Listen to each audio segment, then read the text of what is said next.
Parents know what a challenge it is out there to raise healthy and happy kids today, especially this parent right here.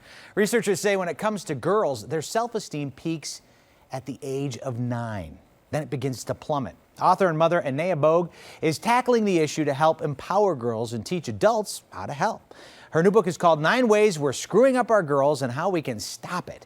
She joins us today to explain her guide. And we'll put it out there right now. I am the father of an 8-year-old who's going to be 9 in just a couple of months. So I am right. She's at the peak right now. Tell me what this means. She's at her peak at 9. Well, when we talk about self-esteem, we're really talking about the heart of any person's well-being. So the way that she values herself and the way that she sees herself is valued by the world around her.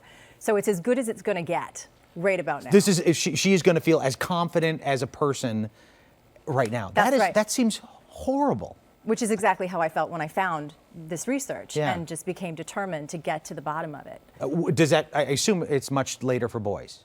Yeah, I'm not really certain that it happens to the same degree for boys, in large part because it's societal messaging that largely is breaking down girls' self-esteem, and there's different societal messaging for boys than there is for girls. Interesting. So, and one of the things I noticed that we solidify this and we don't even know we're doing it, right? That's right. Yes. Tell me what that means. I mean, as a parent, I know, and I work with parents all the time, we have the best of intentions. We love our children, but we are also so programmed with sort of the same messages that we've been perpetuating for generations that really focus around female inferiority, that we just keep doing the same thing over and over again. And is that what from what we see outside in the media, the celebration of beauty as opposed to that inner beauty? And it goes even beyond that because there's been a lot of awareness that's come around the whole media piece. But it's even at home, you know, I call daddy's little girl parenting. Well, I'm going to take you up on that because I was reading in the book here.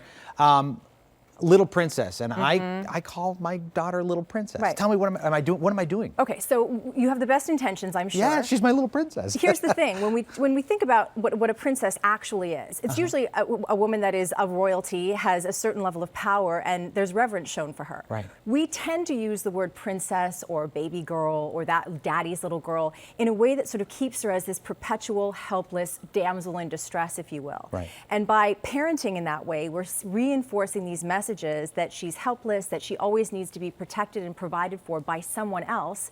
So when she leaves your home, her natural inclination is going to be to just insert somebody else to take your place. To be that, be daddy's girl. Exactly. But where's that line of wanting to take care of her? And I really do want her to be a little girl for as long as I can humanly possibly do it. But I was saying to you before during the commercial break that she's 9 going on 18. Right.